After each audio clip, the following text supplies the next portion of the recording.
All we've got to do now is to start pumping.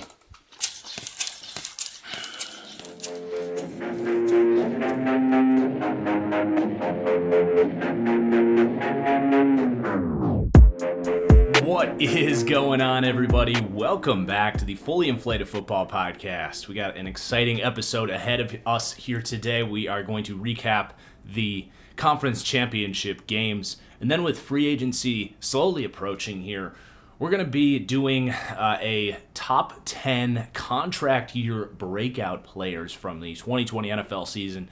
Talk about 10 players that really made themselves some money this year off of playing well in the last year of their contracts. Guys, they're going to make some money in free agency this year. And then we will get into the mailbag. But before all of that, a reminder that this show is brought to you by my Patreon. That is patreon.com/ThatFranchiseGuy, where you can not just support the show, but become a part of it by gaining access to the aforementioned mailbag for the show. But beyond that, you will also get exclusive content. In my opinion, this is the best time to sign up on Patreon because draft season is upon us. We've got the Senior Bowl this week. By the way, I'm going to be doing some live streams this week for Senior Bowl coverage. But lots of exclusive draft content available on Patreon. My draft board is up, constantly getting updated. You can check out all the players I've evaluated, my grades and descriptions of those players, their scheme fits, all of it. I now have 6 film rooms available, 2 on Fields, 2 on Lawrence, 2 on Zach Wilson. Player profiles up there leading up to the draft. We're going to have team-specific 7-round mock drafts. You can be a part of Film Room Fridays on Patreon. So lots of great stuff available there. If you enjoy my draft content, you will love my Patreon. So that is patreon.com/ThatFranchiseGuy, and you support the show in the process. So definitely go check that out. I appreciate you guys' support.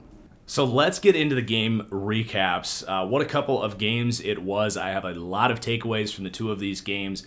Let's start with the first one, the Buccaneers at the Green Bay Packers. The Buccaneers winning this one 31-26, fulfilling my predictions of the Tampa Bay Buccaneers to head to the Super Bowl and defeating the Green Bay Packers in the NFC Championship, which is what, again, I predicted back in early January. So this game, I had 2 major takeaways in this game, and the first of which is this was so symbolic to me of the careers of Tom Brady and Aaron Rodgers in this game, in that Aaron Rodgers dramatically outplayed Tom Brady in this game, yet it's Tom Brady with the better team heading to the Super Bowl, which to me is symbolic of these guys' careers. I've taken the stance for years, and this game absolutely doesn't change it. If anything, it reinforces my opinion that Aaron Rodgers is and always has been the better quarterback than Tom Brady. It is why you don't hear me refer to Tom Brady as the GOAT, because yes, he is the most accomplished quarterback of all time. He has an immense amount of greatness. He is a Hall of Fame talent who throughout his career has been paired with other Hall of Fame talents, and that has surmounted to the most accomplished quarterback career of all time. But I'm not going to call a player who is, to me, almost inarguably not the best player at his own position. And if you aren't the best player at your own position, how can you be the greatest football player of all time? I can't make that connection.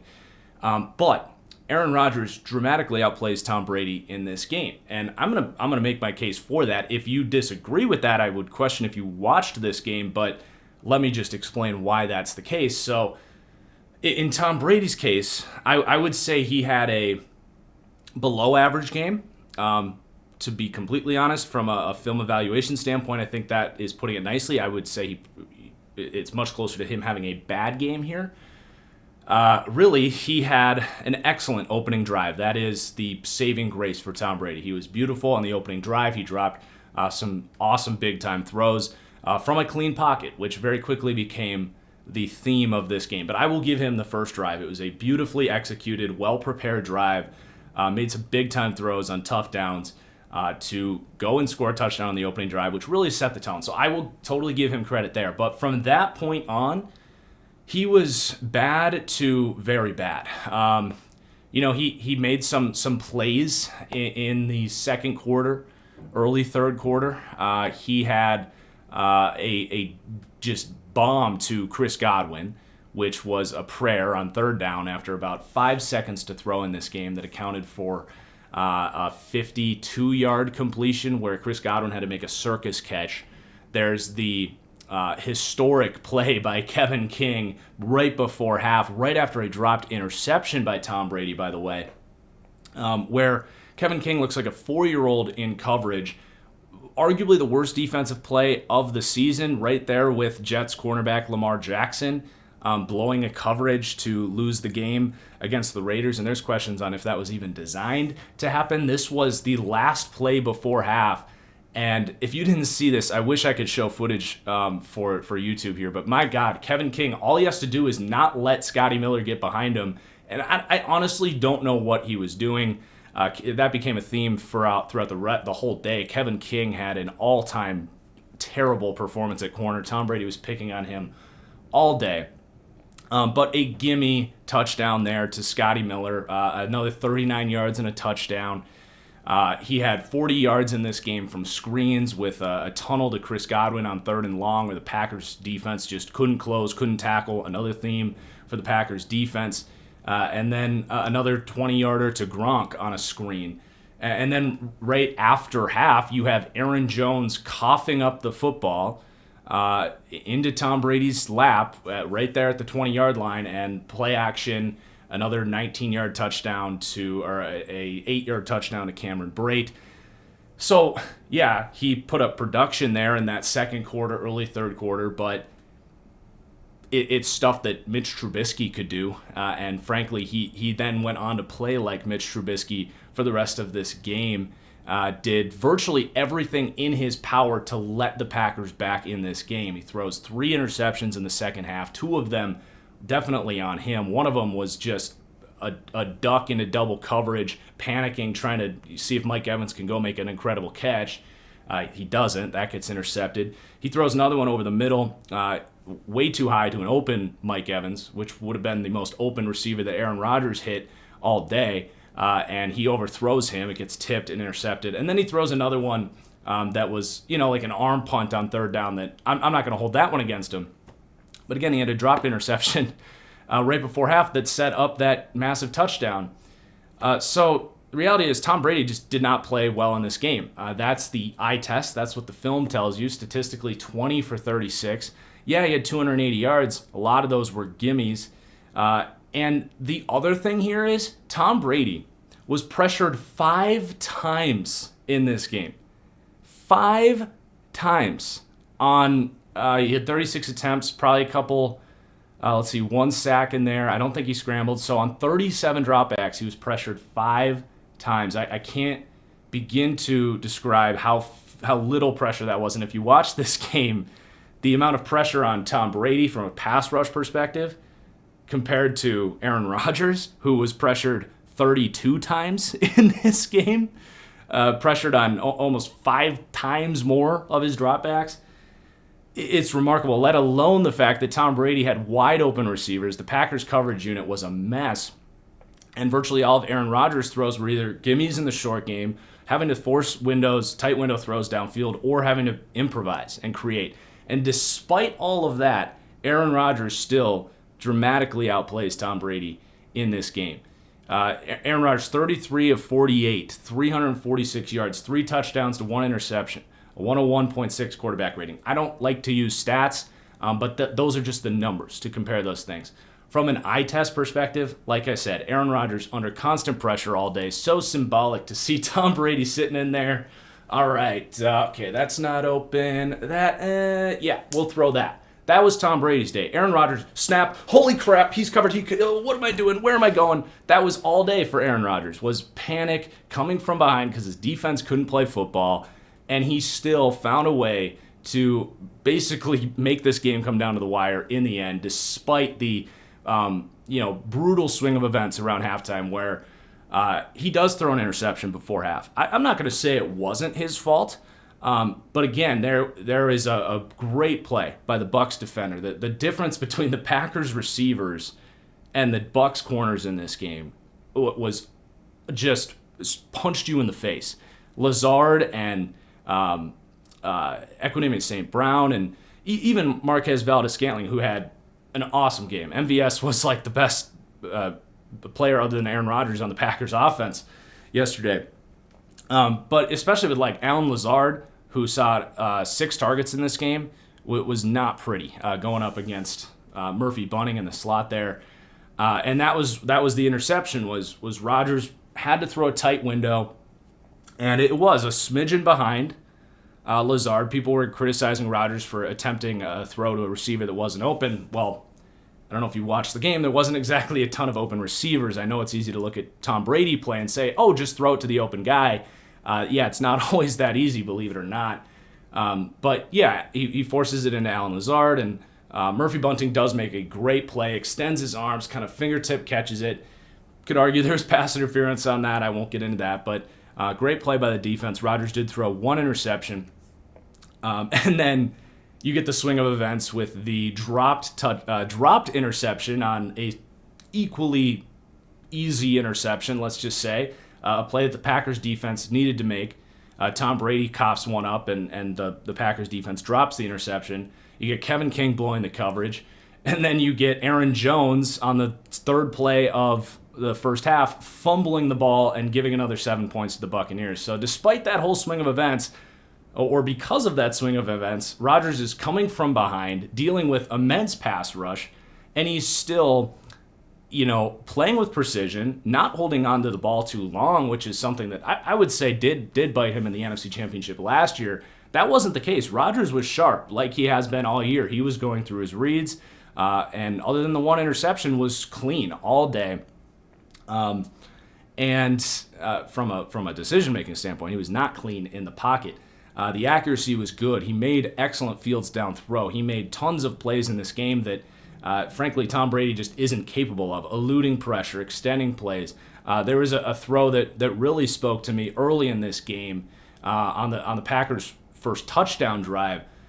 I believe it was it 10-0 at this point? I believe it was 10-0. If not, it was 7-0. But this is when the Bucs-Packers game really got away from the Packers in the first time they played, in that they kept getting backed up like deep into their own territory, and then they couldn't push the ball out of that territory. Well, early in this game, Rodgers on like 3rd and 11, it was starting to feel like, oh no, this is going to be just like the first game. Rodgers booting out, drops a dime down the sideline to move the chains. They end up going on like a 95-yard touchdown drive. It was a big moment in this game. He had another beautiful drive right before the 4th quarter that really made this a tight game. He also had a dropped touchdown by Davante Adams and a dropped 2-point conversion in this game by Equanimeous St. Brown on beautiful throws in the red zone where Tampa Bay was clamping up all day. And those, the drop touchdown turns into a field goal. So that's a 4-point swing. And then the drop 2-point conversion is another 6 points. Well, if they just catch those 2 passes, I know it's not this simple, but if those receivers simply catch those balls, the Packers win this game 32-31. Let alone the Aaron Jones fumble and the Kevin King mishap. So just everything working against Aaron Rodgers in this game dramatically outplays Tom Brady, yet it's Tom Brady advancing, getting a chance at the Super Bowl because he played for the better football team. And in this game, he played for the more well-coached team, especially on the defensive side of the ball. It was night and day how Mike Pettine's defense was a disaster. I don't know how Green Bay brings Mike Pettin back next year after really what they showed in this game versus Todd Bowles, who's a head coach candidate, a former head coach, just as Mike Pettin is. But, the coverage was tight all day. The pass rush got after it. They tackled well. It was just unbelievable, the difference between the defensive coaching and offensively. I think, LaFleur was fine. I personally, I understand the thinking on the field goal thing there. At the end of the game, LaFleur caught a lot of crap for it. Ultimately, I would just not trust my defense there. I probably would have gone for it. I do understand the thinking. You can't assume that you get the 2 points, so I'm not going to totally dog on LaFleur for that. I think that, you could go either way on that. They didn't lose because of that. They didn't lose because of the pass interference at the end of the game. They lost for a different point. that I would like to get into here, which was my second takeaway in this game. And that is something that is overarching, an overarching theme on this podcast. And that is a team should desire to be great. And to win a Super Bowl, you have to take risks. You just have to take risks. And beyond that, you have to understand when you're in a championship window in a league with a hard salary cap and a 53-man roster, like this isn't baseball where you can just buy a good team whenever your owner feels like it. This isn't basketball where it just depends on you having the best, being the team that attracts the super team that year. In the NFL, you have a 53-man roster. You have to understand the nature of your team and what your window is. And in the case of the 4 teams in this championship round, this Tampa Bay Buccaneers team went for it. They wanted to win the Super Bowl this year from an organizational standpoint. And guess what? They're going. The Kansas City Chiefs, they wanted to win a Super Bowl this year from an organizational standpoint. Yeah, they got one last year, but they said, hey, Patrick Mahomes still pretty cheap. Let's do anything we can to bring Chris Jones back, who was incredible against the Bills, by the way. Let's re-sign him despite the fact that everybody says it's impossible because we don't have the salary cap space. Let's draft for needs. The Chiefs, they drafted for needs. The Bucs trade up for a right tackle, a huge need. They draft Antoine Winfield, who was unavailable in this game, but is a big reason why they're here today, is a big reason why they beat the Saints last week. They draft Tyler Johnson. We'll talk about Tyler Johnson in just a minute. But yeah, the Bucs, the Chiefs, and the Bills trading for Stephon Diggs, building around Josh Allen, giving him as much firepower as possible to do it. Whereas the Green Bay Packers sat back on their heels, as they always do.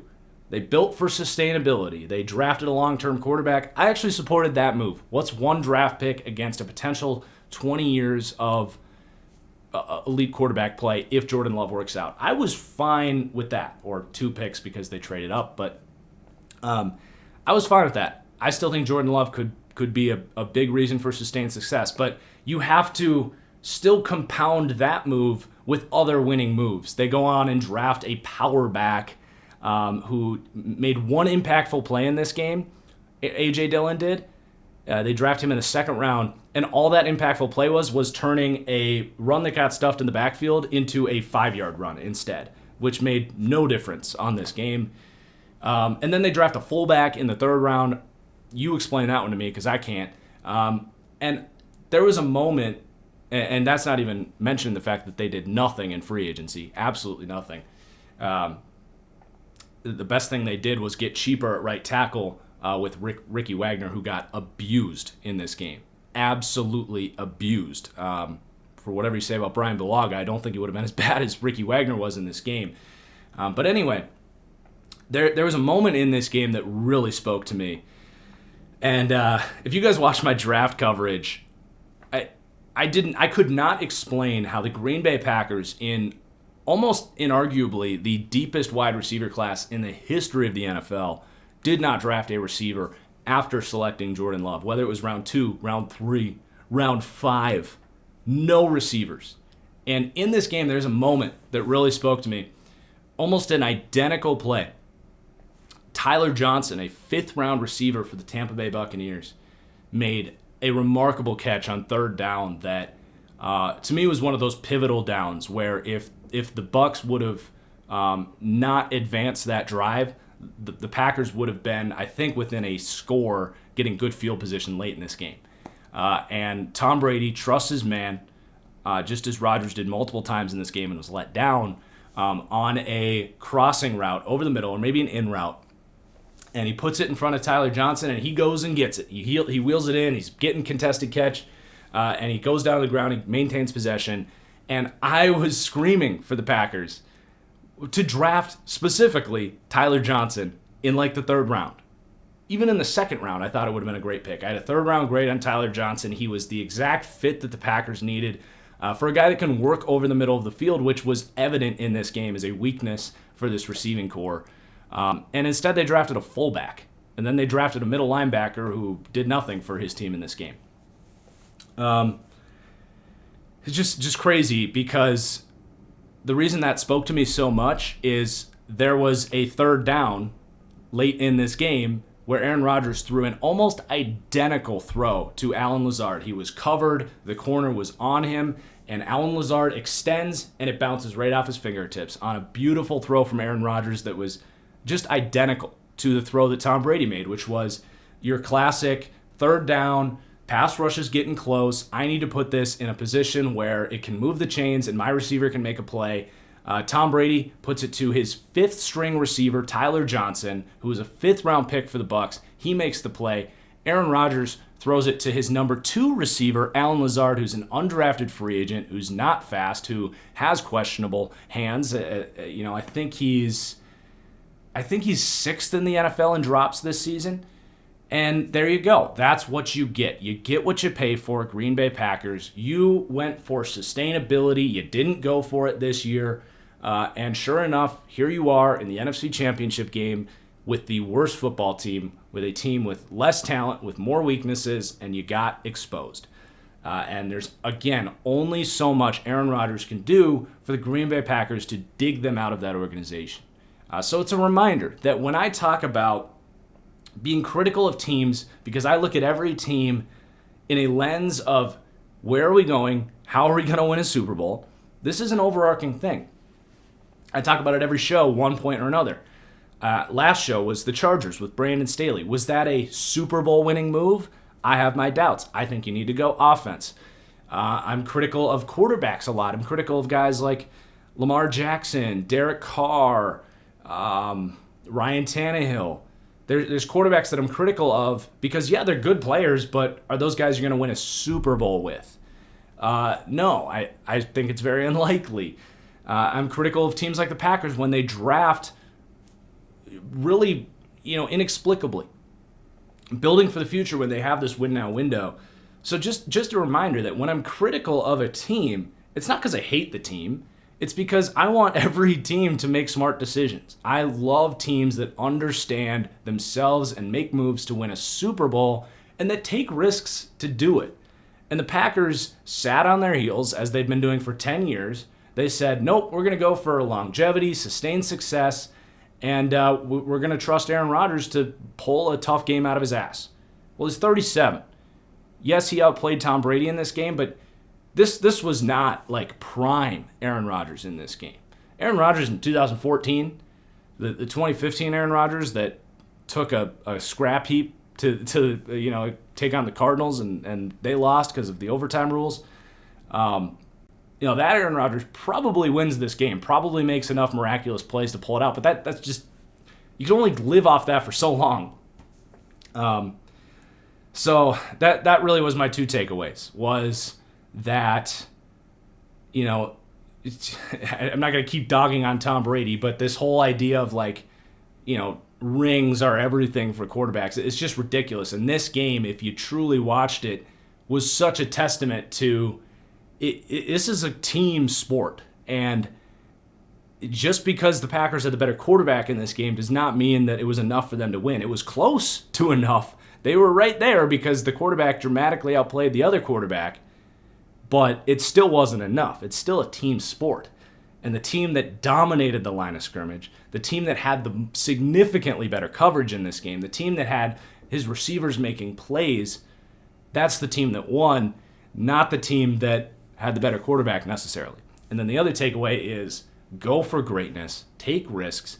Don't settle to be a team that loses in the NFC Championship every year because you don't have enough talent and depth to pull it off.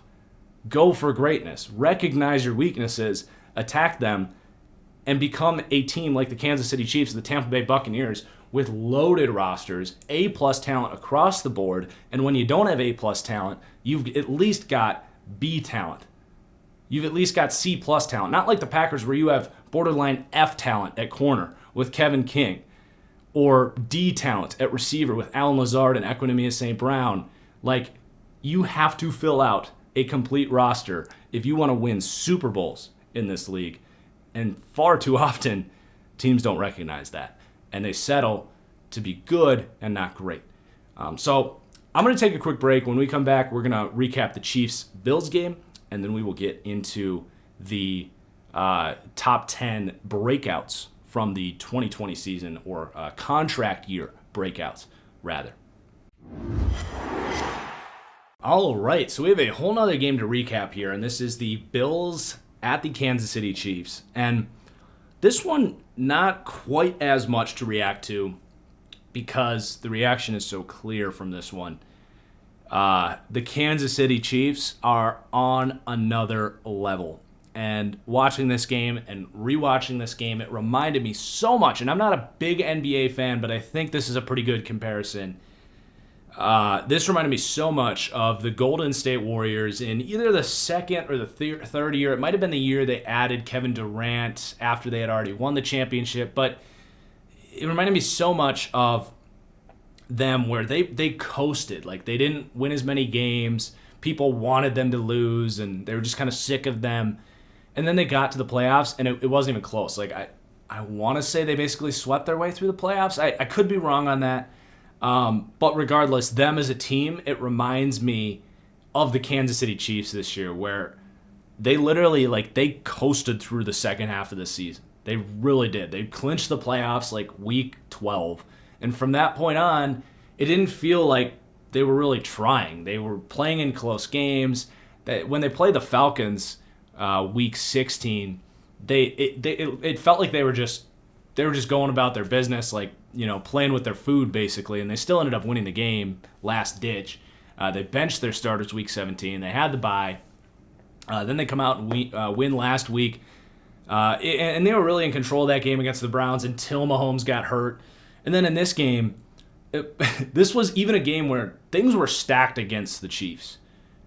Most teams don't bounce back and win the way that they did after Tyreek Hill drops a dime from Patrick Mahomes. I mean, I'm just gonna play the soundbite. I don't know how it's gonna come off, but let me just play a little Jim Mora holy crap here. Holy crap! I don't know who the hell we. Yeah, holy crap! The dime from Patrick Mahomes. I gotta find a way to integrate these sound bites, by the way.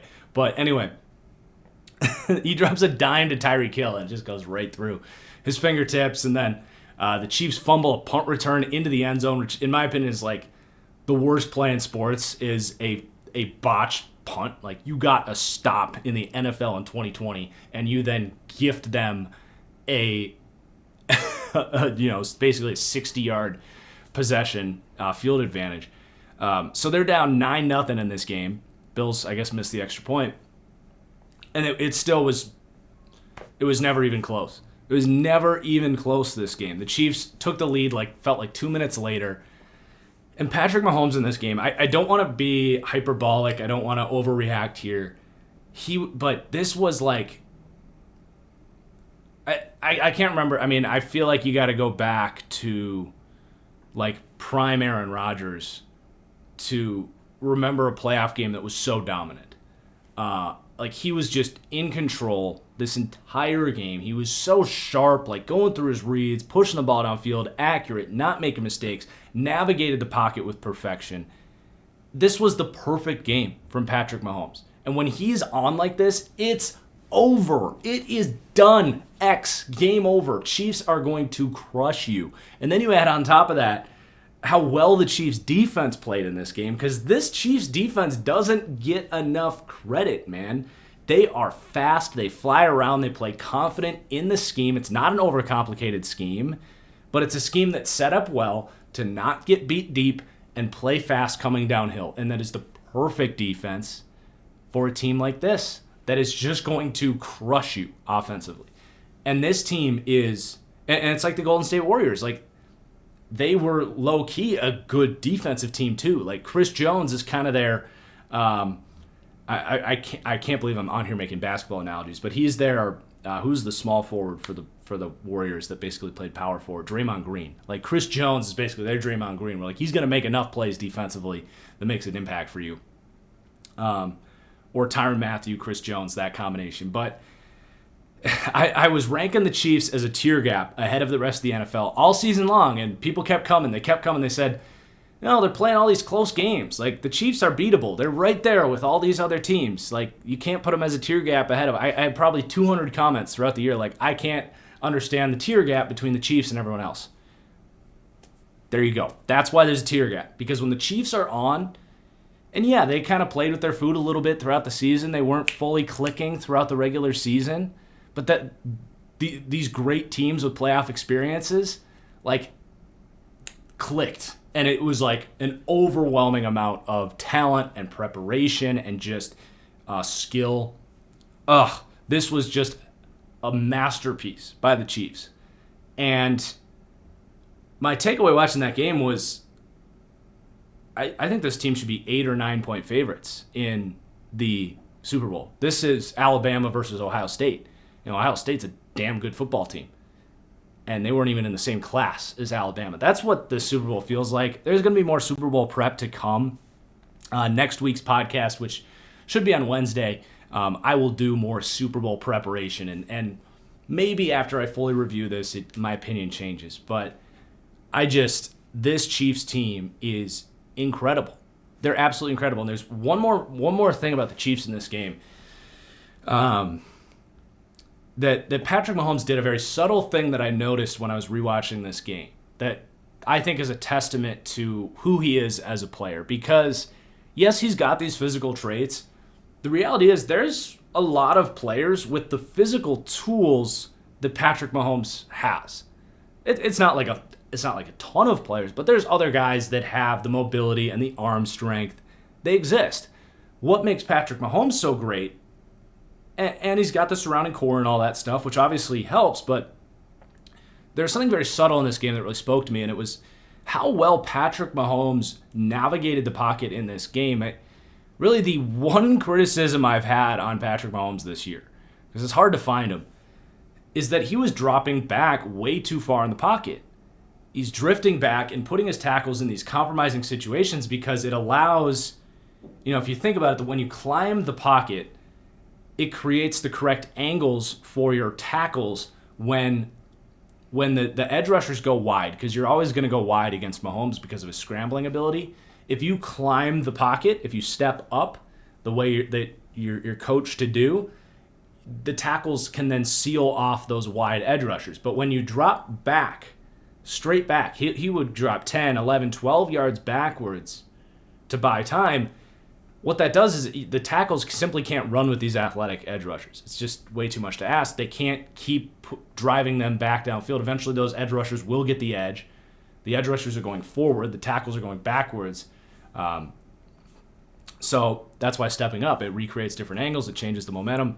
And that was a criticism I had on Patrick Mahomes. And there's points in this season that I think hurt him. I think, frankly, it's part of why I think Rodgers will be winning the MVP is there was some games in there where that really impacted Patrick Mahomes' play in a negative light, just enough to, I think, make it so that Rodgers ended up with a better season. But, Patrick Mahomes is the better quarterback. And he did such a subtle thing in this game, and it was the way he came prepared to knock out that weakness and adjust his game and improve his game on the fly in the middle of a season. You just don't see that. How many quarterbacks, your Dak Prescott, your Ryan Tannehill, Cam Newton, this specific thing, I criticize them. Kirk Cousins, I criticize them for a lack of pocket awareness, a lack of ability to correctly manipulate the pocket. Well, in like Kirk Cousins' case, I think he has improved his pocket awareness, but it took 2 years. It took a full offseason to really study his game and work at it. Mahomes, it's like, oh, I shouldn't do that anymore. And it's gone. And he's sharp and he steps up in the pocket. And I thought from the eye test, I don't know if his grades or the stats or whatever will support this, but I think we saw the best game Patrick Mahomes has played just from a playing the quarterback position the right way. He was flawless with the football. I don't think he had a turnover-worthy play. He manipulated the pocket with perfection. He was sharp in his reads. He got rid of the ball quickly when he needed to, and when he didn't, when he needed to move the chains, he used his feet, he extended plays, he was accurate. I thought that this was the perfect quarterback on display. in this game. And I don't want to be hyperbolic. I don't want to say it was the best playoff performance we've ever seen from a quarterback. And Tyreek Hill was also, I almost used the word unconscious again. But we learned last week not to use that term. That was a funny moment. But he was unbelievable in this game, Tyreek Hill. Uncoverable, elite after the catch. Yes, Patrick Mahomes has a superb surrounding core. And so, I don't want to be hyperbolic. I don't want to say this was the best quarterback performance that we've ever seen in the playoffs or anything like that. I can't speak to basically any playoff performance before, like, 06. I was too young. I didn't see prime Favre. I didn't see prime Marino, Elway, Montana. So I can't really speak about those guys. But from start to finish, Patrick Mahomes in this game was perfection. And it kind of brings you back to what we said about Tom Brady, where you pair Hall of Fame talent with Hall of Fame talent, and it kind of makes me think about it. This whole discussion of, Rodgers, Brady, Tom Brady, the GOAT. I don't think it's going to matter in about 4 years, because I do think the Chiefs win the Super Bowl this year, and I do think that he'll get another one at some point in the next 4 years. I do think this team will have a drop-off in talent because they're kind of all in this year in some ways. They might have to retool, but you're still going to have Kelsey, Hill, and Mahomes, and Andy Reid calling plays. That's a damn good combination. I do think we're sitting here, Patrick Mahomes at like 27, 28 years old, has 3 rings, is statistically the most efficient, productive quarterback ever. He passes the eye test as the best quarterback ever. I really think that Patrick Mahomes is already making a case to be the GOAT. And he's 25 years old, 26. It's unbelievable. Like, what we're witnessing here, it's insane. We'll see if this plays out against Tom Brady. But I think the difference in quarterback play will be enough in this game because the Chiefs also have that talent. They're deep. They don't have a lot of weaknesses. I will say the Chiefs' offensive line might be in for a long day, but Patrick Mahomes can make you pay for that because he's such a high-end athlete, and they're going to create that quick separation that the Packers couldn't with guys like Tyreek Hill and Travis Kelce. As I sit here today, I think the Chiefs are by far the best team in the NFL. It was on display this week against the Bills, and I think the Bucs are in for a rude awakening in the Super Bowl. But we'll see. We'll see how that all plays out in the next couple weeks. As for the Buffalo Bills, what a season for the Bills. This was a tough one because you ran into the buzzsaw of the Chiefs, and it just kind of gives you that sinking feeling of like, dang it, we are probably further away from winning a Super Bowl than we had hoped. Because it's not that the Bills played all that bad in this game. The Chiefs did a really good job of making Josh Allen uncomfortable. The Chiefs had their best game rushing the passer in this game, and the Bills' offensive line that's been superb all season really was not in this game. Josh Allen had to run a lot, and that's I think you did see some of the old Josh Allen come back, not in the interceptions, making turnover-worthy play stuff. I'm getting more and more comfortable that part of Josh Allen where he would basically be Jameis Winston and constantly turn the ball over. I'm getting more and more comfortable to say that part is gone. But the hero ball stuff where he's running all over in the backfield, and more often than not it's not productive, but he does some amazing stuff when he does that. But the Chiefs just made the Bills uncomfortable in this game. They're clearly the better team in this game, and I don't think Josh Allen played poorly.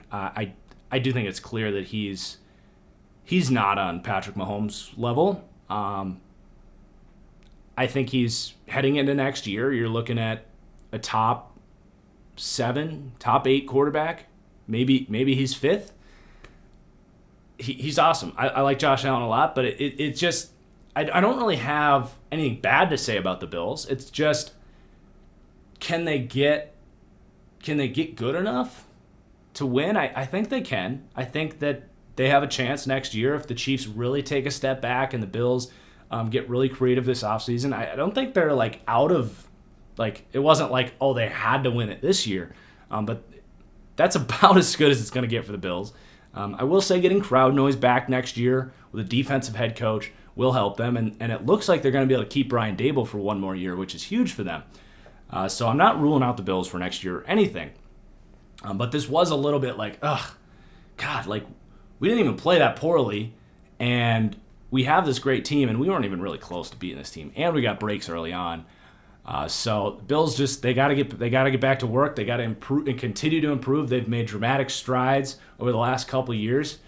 They went from a non-playoff team to a playoff team last year. They couldn't beat the Texans, and then this year they go from a team that won multiple playoff games and got to the AFC Championship. And maybe they take another stride next year. It's going to be very contingent on what the Chiefs do, though, because this Chiefs team is looking like a freaking dynasty, an unstoppable force at this point in time. But things change quickly in the NFL. They really do. So Bills just got to go back to work. I think they have a chance next year, but it was kind of we still have a lot of work to do, don't we? A moment for the Bills. I do think the Bills would benefit from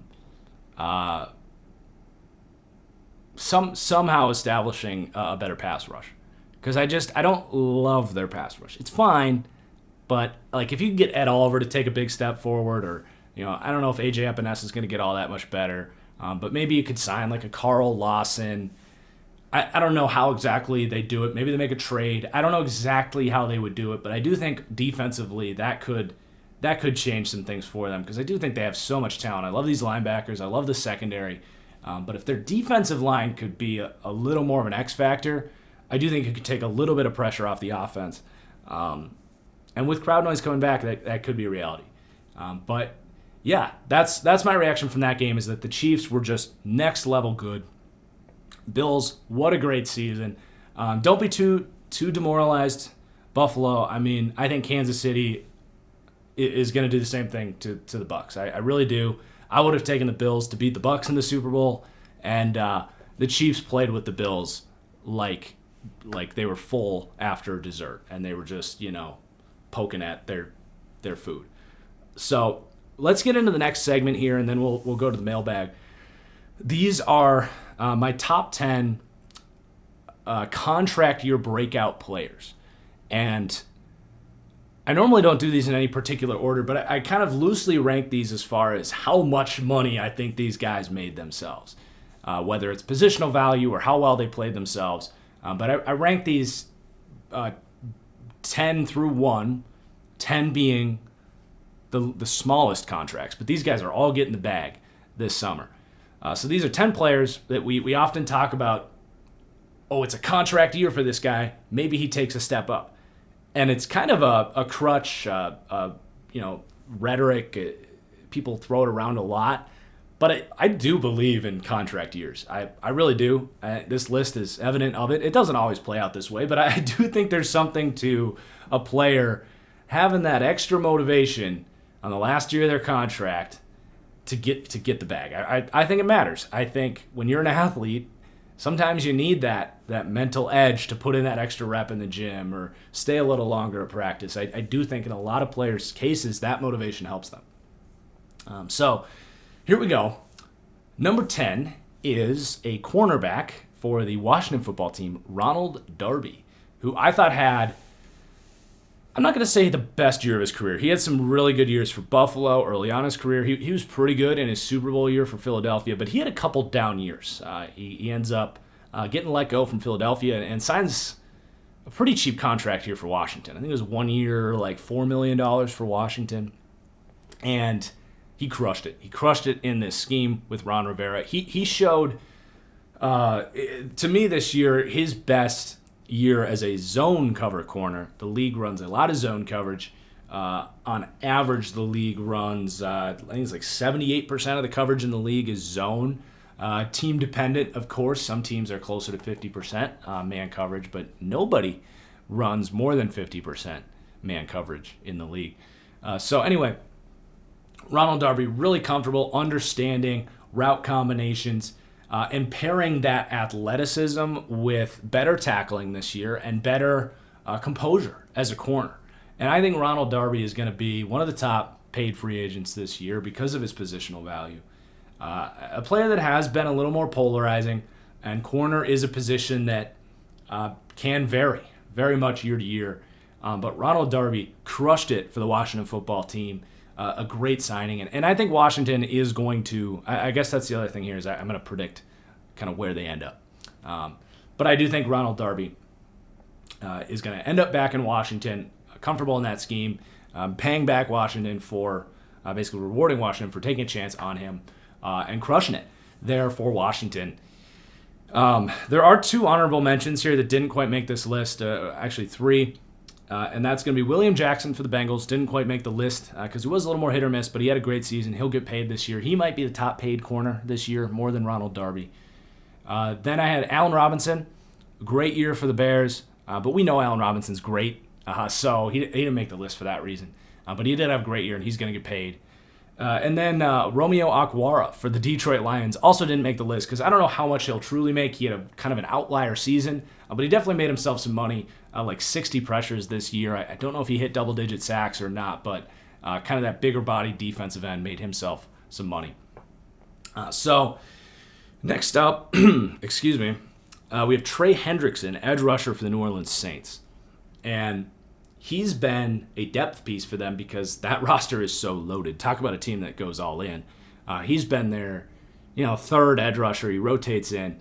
But he had a great season and made himself a lot of money. And he played really great in some primetime games and really made a name for himself as a guy that I think deserves a good chunk of money, probably about $8, $9, $10 million a year. And this is not a great edge rush free agency group. And if there's teams looking for some edge help, I do think Trey Hendrickson makes a lot of sense. He's a harder team to predict where he ends up. I didn't write these down before I started, so I'm trying to come up with something on the fly here. But really, any team that has some cap space, maybe the Indianapolis Colts, that needs a number 2 defensive end in a 4-3 scheme, can be a good run defender, a decent pass rusher. I look at Trey Hendrickson there as a good option. I need a sip of water here because my voice is getting away from me. All right, number 8. Contract year breakouts. Darrell Williams, right tackle for the Buffalo Bills. This is a player that's had a roller coaster career. He was a 2nd-round pick for the Carolina Panthers years ago. 4 or 5 years ago, and slowly emerged as a top right tackle for the Panthers, and then suffered a serious injury, came back on a 1-year deal for the Panthers. They ended up sliding him into guard. Kind of a weird situation. I never understood why the Panthers did that. And he just wasn't as good, wasn't healthy. Came here to Buffalo on another 1-year deal, trying to recapture what was about 2 years ago one of the top right tackles in the NFL, and they got that player. They got Darrell Williams, was a top 10 right tackle this year. He has not been extended yet. I do think Buffalo would be smart to bring him back, but his market could continue to rise. We've seen offensive tackles get a lot of money, and Darrell Williams does have an injury history. You worry about that. You worry about the roller coaster nature of his career, but man, He played like a $15, $16, $17 million right tackle this year, and he very well may get that type of money. Teams might be worried about, like I said, his roller coaster history. I thought he should have gotten paid a lot more than he did the year he came back to Carolina. So I don't know if the league still perceives him as that player or if they're going to wake up and see the player that he was this year. But Darrell Williams crushed it at right tackle for the Buffalo Bills. Then another Carolina Panther here, Curtis Samuel, made himself a lot of money this season. It's a premium position, wide receiver. Look no further than Robbie Anderson on this team, who got $10 million last year after being nothing more than like a quality number 2 receiver for the Jets. But Curtis Samuel is that player that so many teams are looking for, that explosive after-the-catch receiver, a guy that has the speed to separate quickly, and a guy that can get vertical. He is like a very poor man's Tyreek Hill in a lot of ways, and teams are going to look at him in that way. Jalen Reagor doesn't go 20th overall or whatever, the Philadelphia Eagles, if there was not evidence that teams want players like Curtis Samuel. So he's a versatile piece. He can even play some running back. And his market's going to be very fascinating because I think Carolina would love to bring him back. However, they're already paying Christian McCaffrey $16 million. They're paying Robbie Anderson $10 million. They're going to have to pay DJ Moore probably within the next year about $18, $19 million. So if you lock up Curtis Samuel to his market value, which is... Oh, and as far as where Darrell Williams... I said Darrell Williams is probably going to be back in Buffalo. But yeah, that's a lot of money to invest in the skill players there for the Panthers. And I don't think it's a bad idea, but I think when you're paying Christian McCaffrey, who can do a lot of the similar things, it does get a little clunky as far as putting all that money into the skill players. So I do think that his market could outprice what the Panthers are willing to pay. And if someone wants to give Curtis Samuel $11, $12, $13 million, I don't know if the Panthers are going to match that. And I'm looking at teams like the Washington football team, the Miami Dolphins, the New England Patriots, the New York Jets, teams with cap space that need a player like this. I would also look maybe at the Cleveland Browns. Would be fascinating. Bring him back to Ohio, where he's from, and they run that Shanahan offense. And Curtis Samuel, in a lot of ways, very similar to Deebo Samuel. Not related, but at least I don't think they're related, but similar players in that you design them open, crossing route guru, get them going on jet sweep stuff, can line them up in the backfield, and the Browns are kind of missing that piece. And if you brought Curtis Samuel in here, get Odell back, Jarvis Landry, man, that's an intriguing piece. So I definitely have my eye on the Cleveland Browns as a great fit for Curtis Samuel. I do think the Panthers try to get him back. And then any other team that needs a receiver, I think the Patriots would be smart to get a player like this as well. So yeah, Curtis Samuel.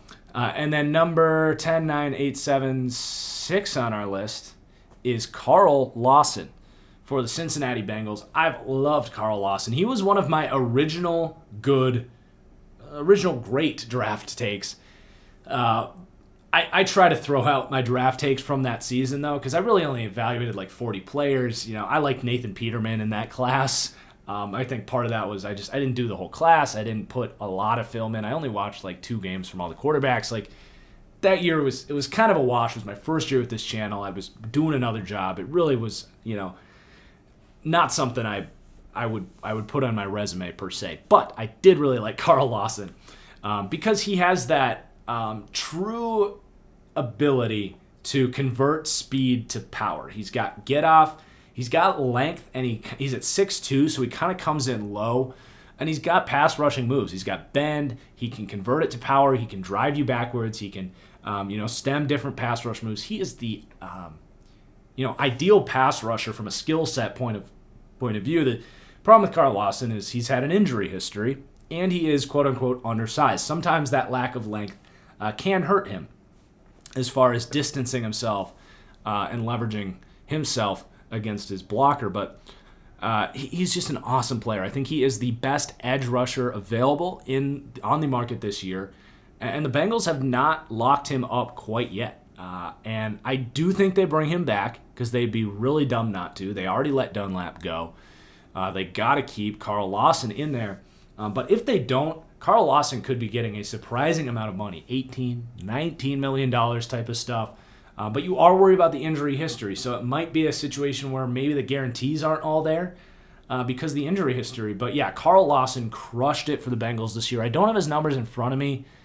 If I had to guess, I would say he had probably 65 pressures. Let's look it up real quick. Let's just grab the Carl Lawson profile. I'm going to guess that he had 65 pressures and 10 sacks is my guess on Carl Lawson. So you're looking at like a low-end number 1 pass rusher here.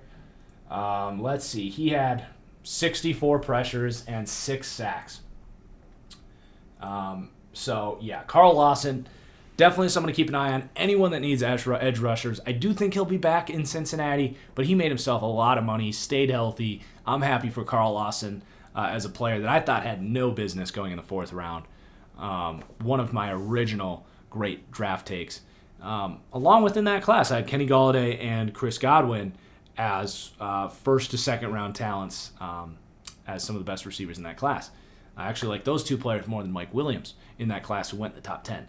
So it wasn't all misses in my very first draft class, but definitely missed on Nathan Peterman. I will say that. So then we are into the top 5.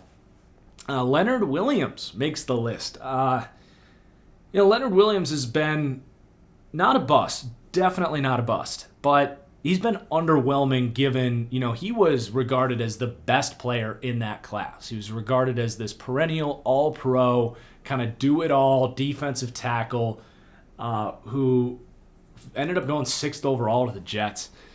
And he definitely came into the league as a very good player, but he never really grew from that point on. He never really molded his body. He never crafted his skill set.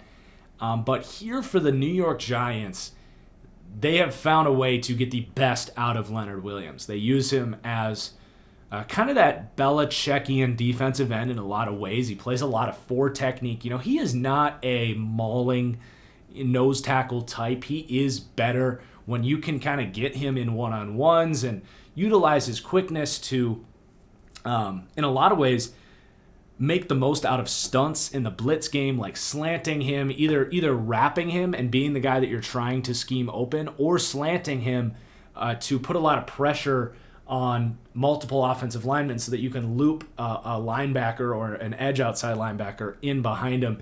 He's great in this scheme is what I'm getting at as that 3-tech. He'll even come out and play some edge for the Giants. So they're using him in a great way. But I do think he has come into his own as far as winning those one-on-ones when he gets them, playing better run defense. Ended up playing on a franchise tag this season. And I think no doubt the New York Giants end up extending him here after the year he had. They traded for him. They used the franchise tag on him. He's not going to be like, I don't think his cap hit will be much different than it was this year. I think the tag number on him was about $16 million. And I think that's about what he gets. I don't think he's quite, Kenny Clark or Chris Jones. I'm not sure. I think Grady Jarrett got paid recently at like $16 million. And I think Grady Jarrett's a better player than Leonard Williams. So I think Leonard Williams comes in around the same cap hit that the franchise tag number was on him, which makes it easier for the Giants to justify that because it's like, all right, we'll plug in that number now for the next few years. He is one of their, him and Bradbury, really, Dexter Lawrence is pretty good, but they need to continue to add talent to that defense, not let talent go. So Leonard Williams doesn't exactly play a premium position, but he does it at a very high level, and I think he's going to get, about a 5-year, $80-ish million contract. Probably closer to 70, maybe 5 years, 74, 75 million, about 50 guaranteed. So Leonard Williams made himself a lot of money this year. Then we have some more line play. Brandon Scherf, right guard for the Washington football team, plays on the franchise tag this year. Had arguably the best year of his career.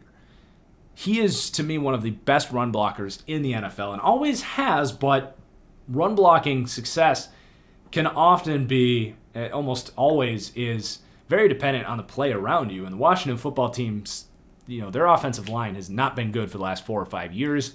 Scherf got to the point where he ended up having to get franchise tagged here and didn't really have the leverage to hold out in that situation. He played on the franchise tag, and that's not going to be the case this year. He's getting paid. I do think Washington pays him. They'd be really dumb not to.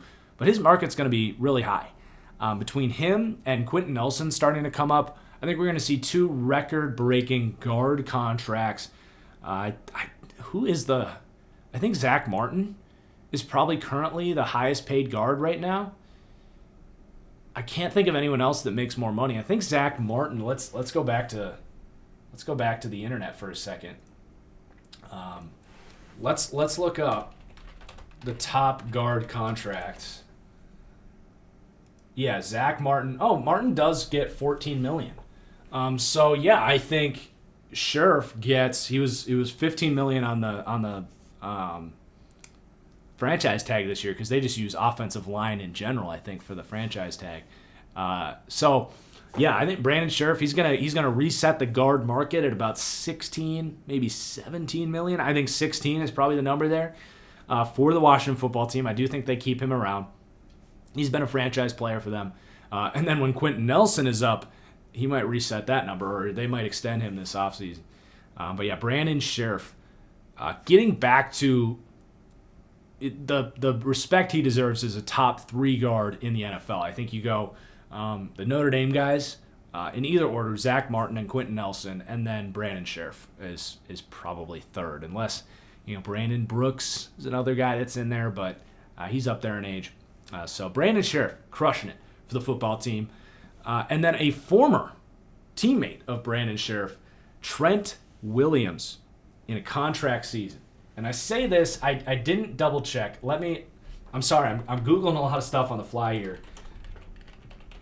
But I want to confirm that his contract is up, because he ended up getting traded. I'm almost positive it is. And I just want to make sure. Yes, he is a free agent this upcoming season. So Trent Williams, at a point in time, to me, was the best tackle in football, and this year was right back in that conversation. You're looking at probably 4 guys that are in that debate. You got Williams here. You've got Stanley for the Ravens, David Bakhtiari, and I'm not ready to put Laramie Tunsil in that conversation quite yet.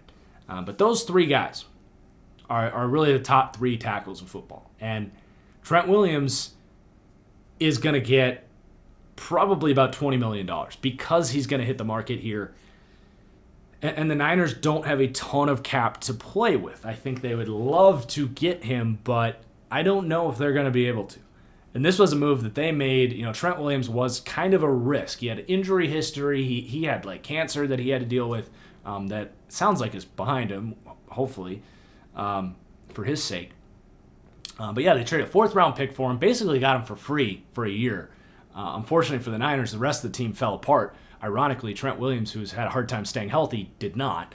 But yeah, Trent Williams, the best run-blocking tackle in the NFL, almost assuredly. His ability to get on the move in that Shanahan offense, he had some highlight reel blocks, man. You talk about pancakes. Woo, he made a few of them. And I'm not talking about breakfast here. So Trent Williams, I think, gets $20 million, and I'm looking at, some of these teams. I'm looking at Miami. I'm looking at teams with cap space. Maybe the Jets play him at right tackle. Maybe I don't think the football team. I don't think he has any interest in going back to the football team after what played out there. Maybe the Jaguars would get in on Trent Williams. But some of these teams that are going to dole out the bag, if he hits the market, and I think he will, because I don't know if the Niners can afford this contract with the way things are structured there for them. He could get more than Laramie Tunsil got, because he could play this market really well. He could get $22 million. He could become the highest paid non-quarterback on the offensive side of the ball in the NFL. So he is intriguing, but you are a little worried about his age, his injury history, so that might drag him down a little bit. And he did play for a scheme that really benefited his skill set. But yeah, Trent Williams, man, what a year. Arguably the best tackle in the NFL this year. I don't know if he was voted first team All-Pro. They may have gone with David Bakhtiari. I would have to check that, but I know he was definitely right there for first team All-Pro. I think he did. I think he did get first team All-Pro. But speaking of first team All-Pro, this next guy, huge breakout season. Corey Linsley for the Green Bay Packers. This offensive line was not the offensive line that played in the NFC Championship game for the majority of the season. And even in that game, the pressure was not coming from the middle. That's for damn sure. It was the tackles. But Corey Linsley voted first team All-Pro, the best pass-protecting center in the NFL, and he has evolved as a run-blocking center. And this was a big breakout for Corey Linsley. People knew he was good, but nobody really regarded him as an elite center. I think a lot of people compared him to J.C. Treader for the Packers, who's a really good center for the Browns, but kind of this revolving wheel of third, fourth round centers, interior offensive linemen. You also had like TJ Lang and there was another guard that was Josh Sitton, I think. But these kind of mid-round picks that the Packers take and they develop them in their system, and then they kind of just go off somewhere else and are still really good, but not quite what they were in Green Bay. I think people looked at Corey Linsley just like those guys, but it was not the case. I mean, he turned into a mauler in the run game, the best pass-protecting center in the NFL. I thought was worthy of the first-team All-Pro. It should have been either him or Rodney Hudson. And to me, securing Corey Linsley is the number one priority for the Green Bay Packers. And I don't really care for them what it takes. Franchise tagging, paying him the bag. I think if they pay Aaron Jones and let Corey Linsley go, they're making a really terrible mistake. So to me, Packers have to bring him back. Because if they don't, he's going to be the highest paid center in the NFL. And even if they do bring him back, he's going to be the highest paid center in the NFL. And I don't think he's like those other guards and those other centers that they did replace. To me, I like Anthony Jennings a lot. I do. But he has not been as good at center as he has been at guard, Anthony Jennings. I think Jennings is great in the position where he is, where he doesn't necessarily have to worry about everything going on around him. He's still a young player. Rodgers and Corey Linsley, they have that communication. They can secure the pass protection. I just think losing him would be a huge mistake for the Green Bay Packers. And I think you would get worse at center because I don't think I like Anthony Jennings, but I don't think his strengths as a run blocker would be capitalized moving to center. So you're getting worse at guard, you're getting worse at center. It's kind of a no-brainer to me. You got to find a way to bring Corey Linsley back if you're the Packers, even if it's releasing Preston Smith or whatever it is. But Corey Linsley is a total stud, had an immense breakout season. This is a really weird metric to use, but a lot of you guys that watch this podcast are Madden guys. Well, EA Sports had Corey Linsley with normal development. Like, they thought he was just a dime a dozen center. It's a very weird metric to use, but he is arguably the best center in the NFL right now, I would say, behind Rodney Hudson. Maybe a little Aaron Donald complex going on there where Rodney Hudson's been getting it year after year. They wanted to give it to someone else. I can get behind that. But still, Corey Linsley, an absolute rock, literally in the middle of the offensive line for the Green Bay Packers. And then the number one guy that on my list here is another Corey Davis for the Tennessee Titans. This is a very intriguing player, and he reminds me a lot of Allen Robinson when he left the Jaguars. It just wasn't necessarily a great fit, and cap-wise, I don't think they're going to be able to compete with what Corey Davis is going to ask for. He's a former top 10 pick, a freak athlete. He is your prototype, just his body and his athleticism. He is a prototype elite number one wide receiver. He just hasn't quite produced at that level, but he was one of the most dominant receivers in the NFL this year. And then he's going to get the bag. Like, he is going to go to one of these teams, Washington or, the Jets, the Dolphins, the Patriots. Someone's going to give Corey Davis a boatload of money. I will say, I do question if he has that next gear from a work ethic perspective. I think he has underwhelmed slightly as far as, kind of having that it factor that a lot of receivers have, like Devontae Adams, Tyreek Hill, Stephon Diggs, A.J. Brown on his own team. Like, some of these receivers just have that, like, my ball bitch mentality, and they put in that extra work. I'm not saying Corey Davis is lazy. I'm not saying he's a bad player. He's got some, another basketball analogy here, he's got some Andrew Wiggins qualities about him where he kind of relies on his athleticism a little bit too much. I don't think his development has been quite what it needs to be. So I don't know if he's ever going to be a true number one receiver in that regard, but he is a high-end number two, as he showed in Tennessee here, and it's a premium position. There's a lot of teams that would love to have Corey Davis, whatever the cost. So I think Corey Davis, who had an excellent season this year, very reliable, very consistent, looking at, a high-end number two, a low-end number one type of guy, who's going to get probably about $18, $19 million this year to one of those teams that really needs a wide receiver. I don't think he'll be back in Tennessee. So there is your top 10 contract year breakouts. Let's go ahead and open up the Patreon mailbag. So I want to thank everyone who has signed up on Patreon lately. I want to thank everyone that's been loyal on Patreon. I don't like talking about the numbers there on Patreon, but I reached a personal milestone on Patreon that heading into the new year here has inspired me so much. The support you guys give me, it drives me more than you know. Like, so many of you guys comment, like, keep up the grind. Like, you put out, more content than anyone. Patreon is a significant reason for that. It literally pays my bills. It pays for, me putting food in my belly. It allows me to do all this stuff. So you got your support.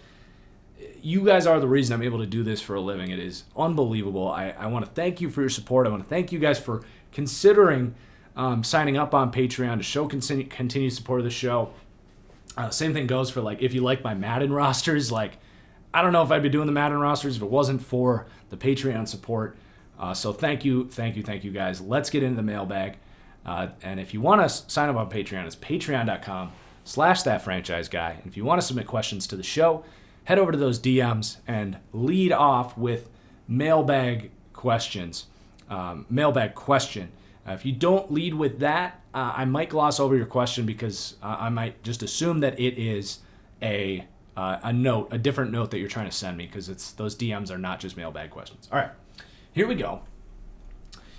Starting off with a question. This one looks like it might be a mailbag question from WG. Just a reminder, WG, for the next one, lead off with mailbag question, just so I know that you are trying to ask me a question. But if all 4 QBs are off the board, who should the Bears take? I don't mind Mac Jones there for the Bears. I mean, they got to find a quarterback, man. They got to find a quarterback. I actually think Mac Jones could be a playoff caliber quarterback for the Bears. I mean, maybe if Allen Robinson leaves, you take a receiver or offensive tackle. Offensive tackle is a big need for the Bears. My next mock draft, by the way, guys, I'm going to try to do mock draft Mondays from here on out. Mock draft Monday this week is going to be on Tuesday, tomorrow, because I had to get my reactions to the conference championship games out there. But yeah, I will be, I'm sure there's going to be a lot of questions about who should my team take here. I might just defer some of those to the what I would do mock drafts, where I feel like I really do answer those questions more in depth there. So from Tyler Gray, who do I think personally Pittsburgh needs to do, or what do I think Pittsburgh needs to do this offseason to get them back into that Super Bowl caliber teams?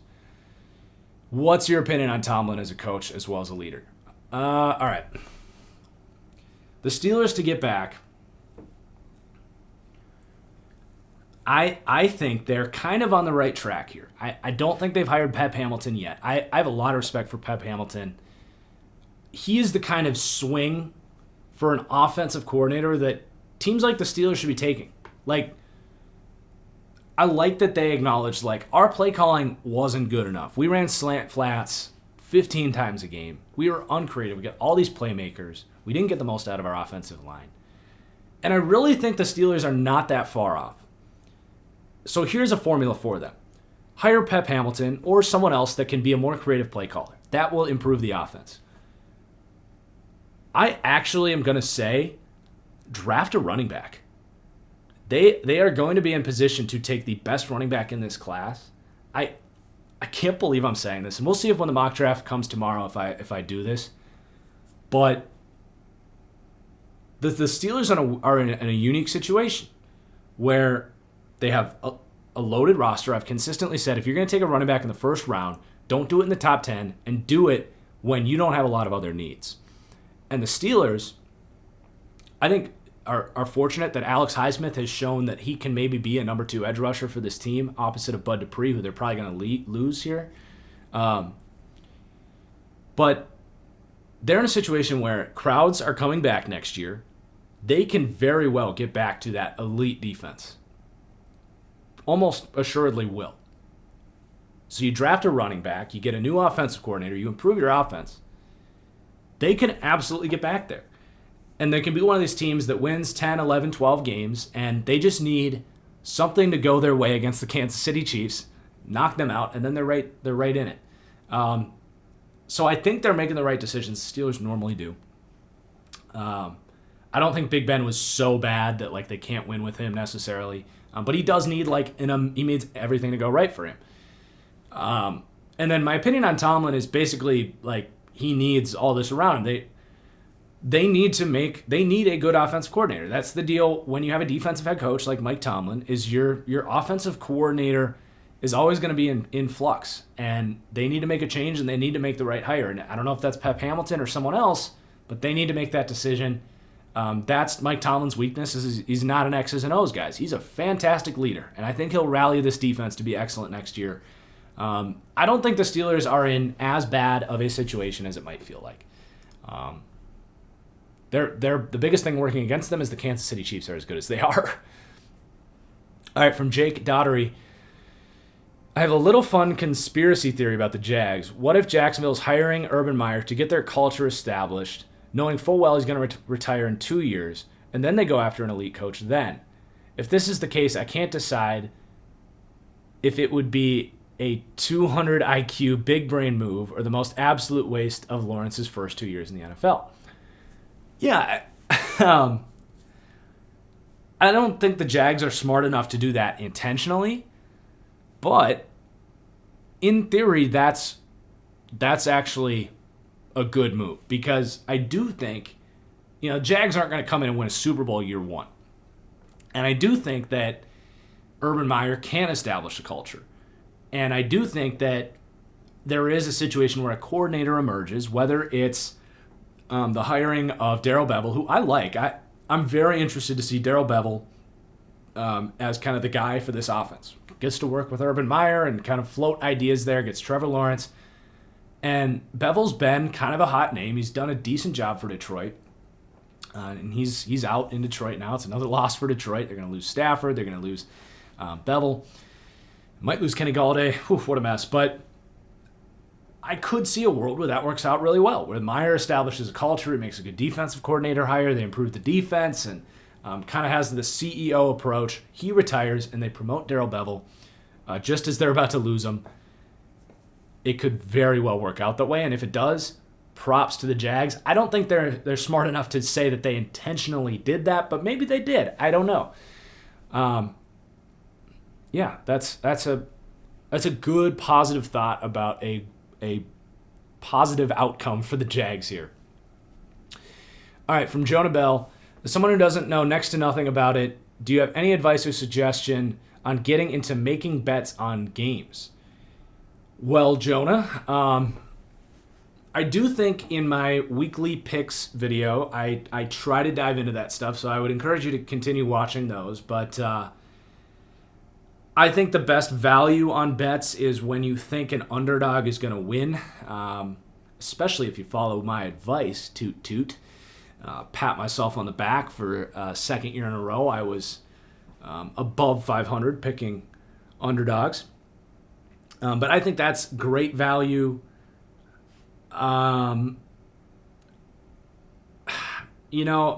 Gambling's tough. I think also another piece of advice that I've had success in is trying to understand where the market might be higher on a team, because these lines originally get set by Vegas. So like they'll come out for the Super Bowl and they'll say 3.5 points, which to me, I think that's an overreaction to it's Tom Brady. It's the GOAT. Tom Brady's not playing good football right now. Like, let's just be real. He was lucky to play a 6-win team, a 7-win team in the first round. He played like crap against the Saints, but the defense carried because Drew Brees couldn't play football. And honestly, I think he played like crap against the Packers. And I think there's this overreaction of like, oh, Tom Brady's going to do it again. Maybe I'm wrong here. Maybe I'm wrong. I can always be wrong. But I see that as an overreaction to the narrative of the GOAT versus Patrick Mahomes. The quarterback that's playing for the Tampa Bay Buccaneers, whatever you want to say about his history, he is not the GOAT. This quarterback, this year, this quarterback, He's a very good quarterback. He's a top 10 quarterback, but he is not like going to go punch for punch with Patrick Mahomes. He needs an immense amount of help to beat the Chiefs. So to me, that's an example of like a narrative overriding what should be the spread. Because I think there's a lot of people that are going to be betting on the Bucs, and I think a lot of people want to see the Chiefs. A lot of people are emotional gamblers. A lot of people want to see the Chiefs fail because they're already sick of them. So that's another example. Kind of understanding narratives and where the markets may be a little bit shifted. It's all about finding value and good payouts. From Ethan. Do you know anything about the requirements to get an NFL front office job? I hear you, man. I tried for years to get a scouting job, building my resume, and there is not a clear path to getting a scouting job. It is the ultimate who you know job. I can tell you that. To me, the only requirement is you got to meet people. Whether you played in college and you go through your athletic director or a former coach that knows a scout in the league, that's probably the best way to make a connection.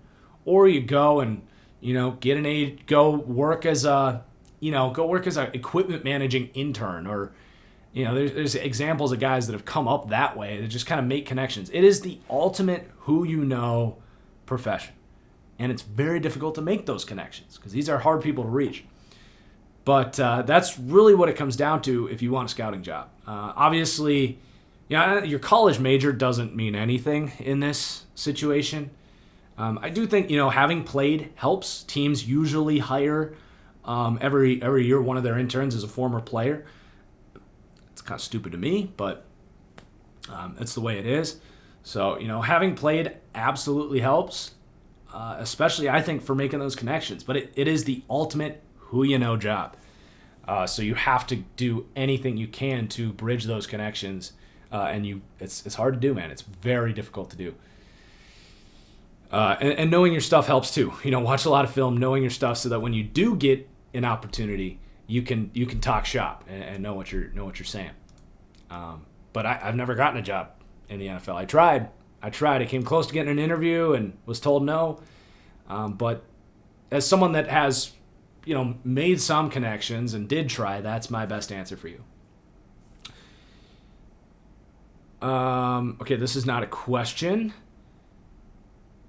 but a compliment from Nathan Baum. I appreciate you, bro. Thank you for signing up on Patreon. From Canadian Falcon, if the Texans love one of the fringe first-round QBs like Mac Jones, could trading Watson to Washington make sense? A package of Chase Young, 3 firsts, and 1 to 2 seconds could maybe do it.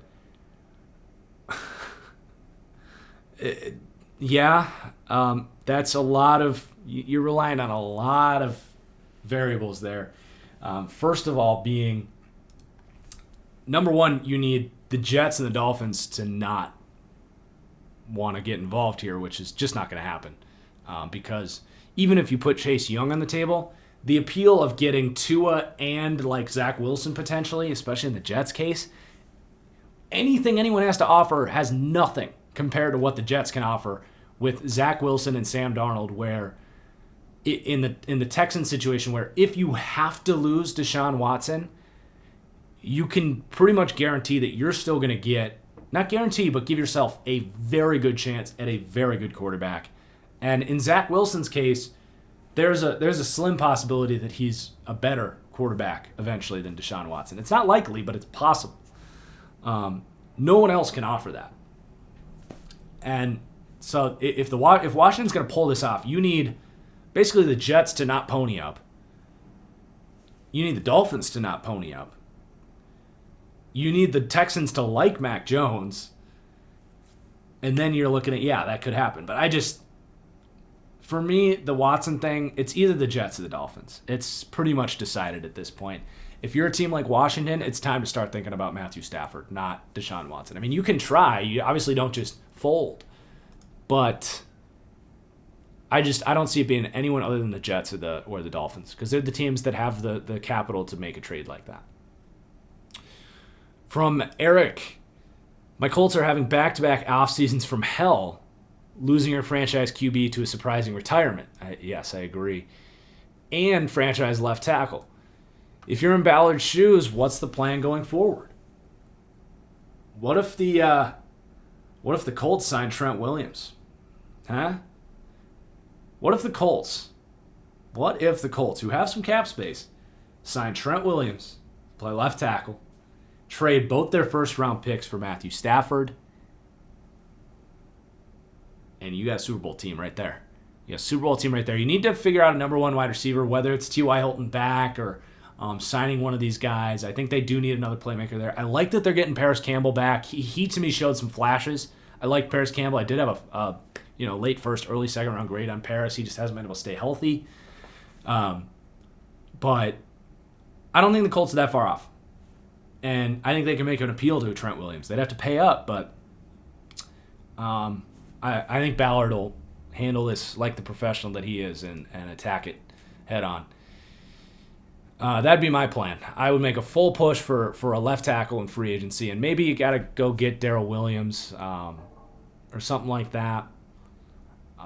But I would offer both my first for Matthew Stafford because he's going to fix a lot of your woes, and then try to get a left tackle, and then wide receiver would become my second priority. All right, from Geometric Heat.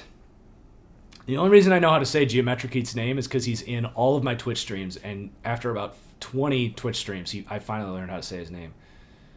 What are the top things to look at when evaluating offensive linemen? You obviously look at traits. It's very important. You want raw strength. You want foot speed. Length in their arms is important, especially at tackle. That's important. And then I look, as a run blocker, I look at get off. I look at their ability to get their head across.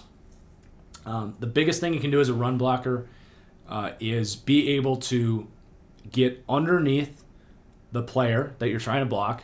Your hat has to be lower than the other guy's hat. And if you're running right, you want your helmet on the right shoulder of the guy you're trying to block, opposite on the left side. So to do that, you're looking at technique and get off as a run blocker. And then you're looking at, and in pass protection, you want to see foot speed in their pass sets. You want to see them able to get depth in their pass sets quickly. You want to be able to see them able to climb back up quickly to account for counter moves. And then you want to see the ability to punch, land your punches inside. And then once they engage in contact, you're looking at their technique as far as, hand fighting and all that stuff. And you're looking at anchor. How well does their lower body connect to their upper body? So that's a lot. But in a nutshell, that's everything that you're looking for an offensive lineman. And then guard play, a little bit different. You're looking more at that anchor than their technique and stuff. And when you see a tackle that maybe doesn't have the kick slide foot speed or length in his arms, you might say that might be more of a guard prospect. From Ty, what is the process like of scouting a college prospect for you specifically? So for every first round quarterback, basically as long as I think they might be a first round option, and this is going to be all the way up to like Kyle Trask in this class, so the top 6 guys, I watch every game from their final season. I try to watch the last game of their season before that just to kind of get a glimpse at like how well did they develop. So I watch a lot of the top quarterbacks because I think when you're making that big of an investment at the quarterback position, I need to see the whole picture. So that takes up a lot of time. And then for any sort of fringe first round player, I try to watch 3 games if possible, if I can get 3 games on them, and then a highlight reel. Because I do think highlight reels can paint a picture of like their strengths. And it's important to know like what's the best case scenario. And then as you watch 2-3 games on a player, you start to get a feel for like, okay, what their weaknesses are too that you aren't going to see in a highlight reel. So any first round player at any position, I'm trying to watch 2-3 games and a highlight reel. And then you're cross-referencing, I do look at PFF grades after I've done the tape just to kind of see like another perspective on it. I do like to consider other people's opinions that I trust. I try to listen to podcasts, and if someone says something and I didn't see it or I disagree, it's a good thing to kind of go back and cross-reference to really confirm those opinions. I think that's really important. To utilize other people that you respect, utilize what they've seen and they've heard, and cross-reference that. And then once I get into, I would say prospects 51 through 350, I'm really watching one game and a highlight reel because I don't have enough time to watch 3 games for every player. So one game and a highlight reel for everyone after that. And again, then you're seeing a strengths for everyone. You're seeing weaknesses. And then when I get into like the bottom, like after like players 400, I'm going to be honest. There's some players where you can't find a game on them. Luckily, I've increased my database this year. So hopefully I can at least do a game and a highlight reel for every player that I evaluate. But some players, if you're doing the 75th receiver in the class, I might just look at a highlight reel, look at their PFF grade, and come to kind of a loose conclusion. And that's sometimes how you miss on some of these late round guys. But, I'm only one guy. There's only so much I can do. But again, I'm hoping this year I can do a highlight reel and a game tape for every single player. So that's my process. All right. From Ash, 2 mailbag questions here. I'm going to do these quickly because you asked 2. If you haven't done so already, please talk about Dan Campbell's introductory press conference. I loved it. I said back in December that the Lions are probably going to go with a lesser-known hire that's more of a rah-rah guy.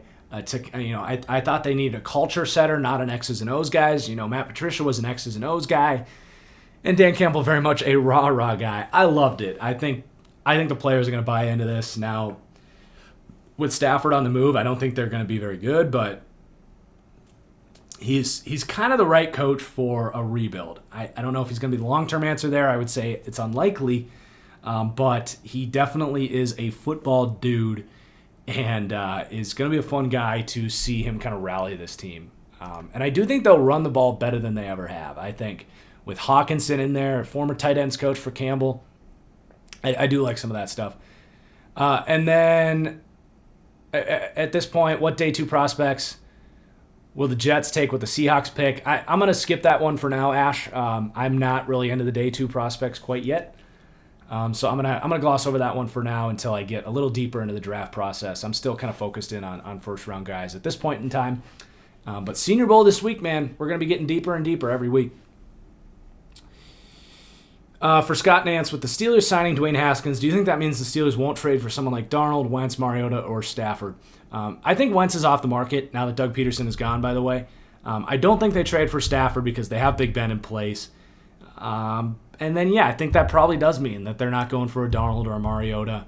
I wouldn't completely rule it out, but I think they kind of have this plan of, like, we're going to try and, make Dwayne Haskins. We're going to try to light a fire under his ass.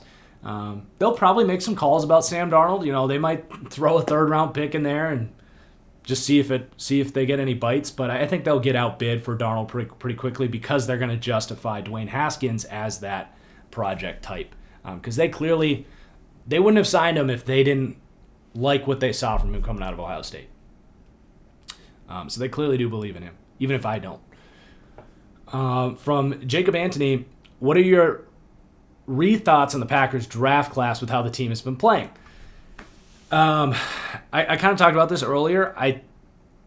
I will stand by the Jordan Love pick. I liked it at the time. I'm not going to retroactively change my opinion on that. Even if he doesn't work out, I think that one pick was a good pick. I think Jordan Love was a fantastic prospect. He was the kind of player that needed to sit and develop for a little bit, just like Patrick Mahomes, who may have been a little bit of a better prospect than Jordan Love, but very, very much had similarities. I'll just say that as far as their traits and the types of plays that they made. And I think Jordan Love was the right pick for this team, especially, Aaron Rodgers last year wasn't his old self, and even at points this time, I think his age is very slowly starting to show. It's what they did after that. Like the A.J. Dillon pick and the Josiah DeGuara pick are inexcusable. They're absolutely inexcusable. I like A.J. Dillon as a player. You don't take him in the second round when you are a win-now team with the needs that they had in the deepest wide receiver class in the history of the league. I would argue that Alan Lazard and Equanimeous St. Brown were a significant reason why the Packers lost that game. They weren't the only reason. They also needed a corner. Packers fans, my freaking goodness, how many mock drafts did I give a corner in the second or third round to the Green Bay Packers? And they were like, we don't need a corner. We got Kevin King. Did you see the game? Kevin King is not a good corner. Packers needed a corner. They needed a wide receiver. They drafted neither. They signed neither. And they lose in the NFC Championship. My opinions on the Packers offseason played out. My opinions on the Packers in general, for all of the accusations of you're biased, you cannot argue with the results of my Packers analysis for the last 2 years. Last year, I said they were a playoff team. Probably not a Super Bowl team, but a playoff team when people were picking them to finish third or fourth in their division. They come out and go to the NFC Championship. This year, yes, I ridiculed their draft. And people went so far on the draft hate to say that they were going to be an 8-win team this year and that they were a fluke the year before. Well, that clearly was not true. I thought they were going to be a really good football team again, but I thought that their offseason was ultimately going to hold them back. I think I said multiple times that they're just going to get to the NFC Championship and be left scratching their heads, wishing they didn't sit on their hands yet again, leaving the roster basically not up to snuff to other championship caliber teams. That's exactly how it played out. So for all of the accusations of me being a biased Packers fan or whatever, even though I feel like I let go of that loss very quickly. Like I have very little expectations for that team anymore. Like I feel very confident in saying that I am a full 32 team analysis, NFL analyst. I watch every game every team plays. It's hard not to start rooting for some of these other teams.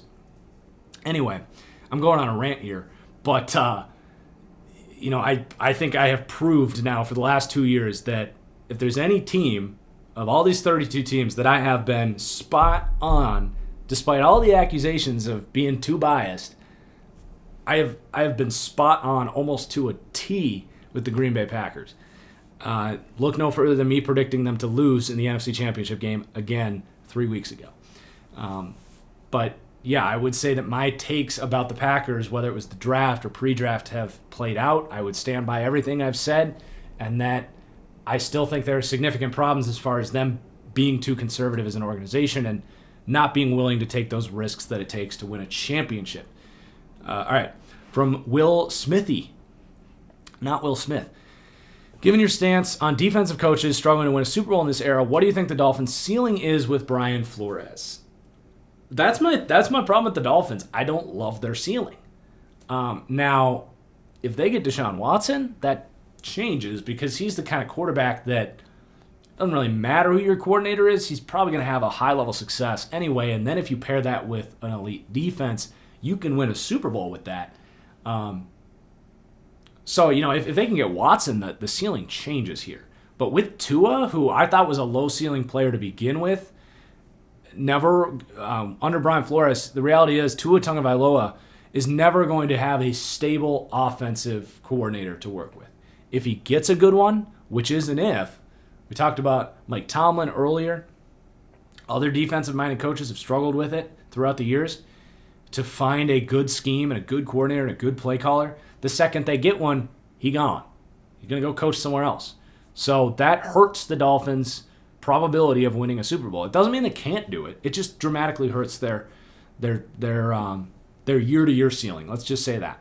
I think he's a fantastic defensive coordinator, and there's a chance they can have an elite defense under Brian Flores.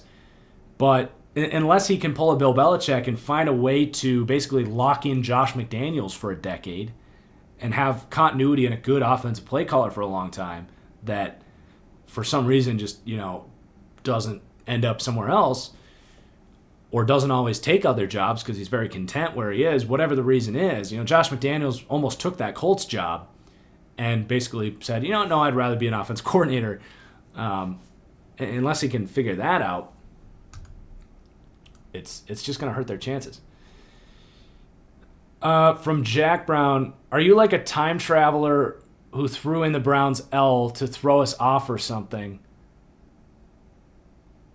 Also, what third-round prospect will the Raiders take this year? Am I a time traveler who threw in the Browns L to throw us off? I don't understand your question, Jack, but yes, I'm from the future.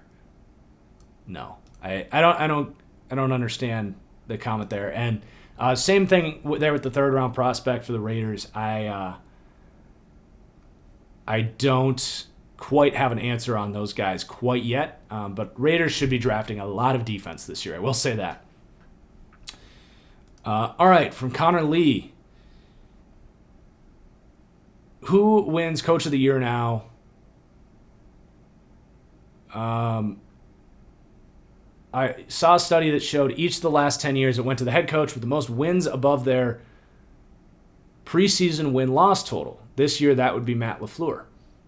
Interesting. I think LaFleur has not gotten the credit he deserves for the job he's done, mainly because they have Aaron Rodgers. And, it comes back to, I think this is something that's hurting Eric Bieniemy's chances as a head coach candidate. But, when you work with a quarterback of that caliber, you're just going to get discredited. It's simply that simple. But, yeah, LaFleur has been awesome. His name doesn't even get thrown in the ring, which I think is insulting to him. But I do think, the Browns, Kevin Stefanski, that's got the narrative. I understand the point. I think LaFleur is absolutely worth it. But my vote was for Kevin Stefanski, so I won't change that. And then which head coaches do I think gets fired next year? You think Cliff, Fangio, and Nagy. Yeah, Cliff and Zach Taylor, to me, are really starting to look like coaches that just don't have it. They were kind of questionable hires to begin with. Guys that didn't really have proven track records as quality head coaches. And the thing I'm worried about with those guys is kind of the Mike McCarthy complex of if it kind of works both ways with what we said about Bieniemy, what we just said about LaFleur. Just like if you don't get credit when you work with a great Hall of Fame coach, a great Hall of Fame caliber quarterback, you also might not get the blame if you don't reach expectations when you have a great quarterback. And in Cliff and Zach Taylor's job, I'm definitely worried that their teams aren't going to have the foresight to be yeah, they're not terrible coaches necessarily, but we could do a hell of a lot better with the quarterbacks we have. I will say the Cardinals are a little more bold. But from Steve Keim's perspective, he might not push for it because Steve Keim's already kind of been on the hot seat. And I don't think he should get fired. I like Steve Keim as a GM. I think when he drafted Kyler, he bought himself another 5 years at least to make that move. But if you tell ownership that Cliff isn't the guy, then ownership might be like, we might just rewire this whole organization and let you go. So I'd be worried that the Cardinals aren't going to pull the trigger on firing Cliff. And then Zach Taylor, again, I'm kind of worried that they're going to be just good enough that the Bengals, who are ultra conservative, don't. We talk about the Packers not making moves and being too conservative. The Bengals are that on the 10th degree. So those two coaches I think probably should be. Fangio, I'm not so sure. I like Vic Fangio, and I actually like their offensive coordinator, Pat Shurmur. And if they're the team that goes and gets Matthew Stafford, I think they have a phenomenal season and do not fire Vic Fangio. I think Vic Fangio is a really good coach, especially in a situation I like their offense coordinator, and their offense coordinator's probably not going anywhere. He just kind of showed with the Giants he didn't have the leadership qualities to be a head coach, which means he's probably stuck in as an offense coordinator for a long time. Kind of the Josh McDaniels effect. So I don't know about Fangio. I do think, Mike McCarthy, dude. If the Cowboys don't win a playoff game next year, they've got to fire Mike McCarthy. He is such a fraud. I think Nagy, his time will be up. I don't think the Bears make that next step next year. So I think two coaches that I think do get fired is Mike McCarthy and Matt Nagy. I'm trying to think if I'm missing anyone. I wouldn't be entirely stunned. I like Dan Campbell. I think it'll work out, but I wouldn't be super stunned if without Stafford, if they were a 1-win team next year and they just went one and done with Dan Campbell, just said thank you for your services. Mike Zimmer he wouldn't get fired. He would be a resignation, retire type of dude, but he's a guy to keep an eye on if the Vikings fall apart. next year again. So those are some names to keep an eye on. All right, last question, Patreon, from Loomer Cooper. What's a fair offer for Rodgers? Would he be traded? Does that value go up if he wins MVP? I personally think the MVP is a lock. I believe they vote on that before the playoffs, and that was before Patrick Mahomes reminded everyone who the best quarterback in the NFL is. It was before Rodgers did not win the Super Bowl. So I do think Rodgers will get the MVP this year. I think he's like overwhelming Vegas favorite to get it. So the question with Rodgers is the cap repercussions. We're going to go to our SPO track for the third time here. So here's the issue with the Packers trading Aaron Rodgers. If they do that, they still have to pay him $14 million to play for someone else. So it's possible. It is possible that they really liked what they saw from Jordan Love in practice, and they're just ready to begin the new era. They didn't get the job done this year. It's possible. I do think that he comes back for one more year. And it's not just this year. They have to pay him this year and the year after that. He's not really off the books until 2023. So the next 2 seasons, Aaron Rodgers is stuck here. And then in 2023, if they make that move, which would be that would be Jordan Love's 4th year of his contract, then it's only $2.8 million. And it's just really tough when you have an MVP winning quarterback to justify letting him go when you still have to pay him to play for someone else. And for a team like Denver or the Colts, the fact that you could get Aaron Rodgers for $22 million, his yearly cash is $23 million next year, $25 million the year after that, and $25 the year after that. You have Aaron Rodgers for 3 more years for $23 million. I mean, that is incredible value. I personally think he's back in Green Bay, but they will think about it. They might take some phone calls. I think it would have to be like, you're giving up. I really think it would mean like, and because they have Jordan Love, I don't think they necessarily need like a top 3 pick where they're like, oh, we can get Zach Wilson.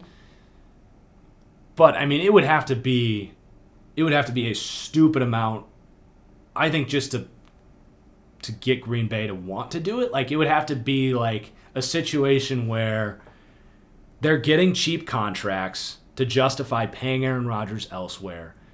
So like, they're getting players, not just picks, but like, a situation where maybe they get, God, I don't know. Let's just pick Washington, for example. Like, if they got Chase Young and Ronald Darby and Reuben Foster and Brandon Scher, like, not all those players necessarily, but like a scenario where a team's like, we want to give you a team that you can win with Jordan Love to justify. Like, I don't even think it's necessarily picks for Aaron Rodgers at this point. I think it's like, we're going to give you a team and you can go with Jordan Love and a better team, and the players you're getting are going to be cheap that compensates for Rodgers. I think my thinking is that's what I need. And a first-round pick certainly wouldn't hurt, but that's the way I'm looking at it. Like, if it's Denver, for example, like, do you give them Cortland Sutton and Von Miller? Something like that. And maybe a first or a second-round pick. Something like that. I don't know exactly what the value would be. We've never seen a defending MVP get traded. But it would take something kind of unique to get him out of Green Bay, in my opinion. So great question to end on there. What a podcast, man. That was really fun. I think that was maybe my favorite podcast that I've ever done. Thanks for the great questions, Patreon. Thank you for your support. Thank you guys for watching. Thank you for listening. Hit that like button if you're on YouTube. Leave a review on iTunes if you're listening there. And consider signing up on Patreon to support the show, get exclusive draft content. I'm going to be doing some live Senior Bowl reaction stuff this week. either here on YouTube or on Twitch. I'll tweet out my plans for that as we get closer to that. We're going to have our next mock draft tomorrow, so make sure you guys are ready for that. Peace out, everyone. I appreciate you for watching. Thank you for listening, and we'll see you for the next one. Peace.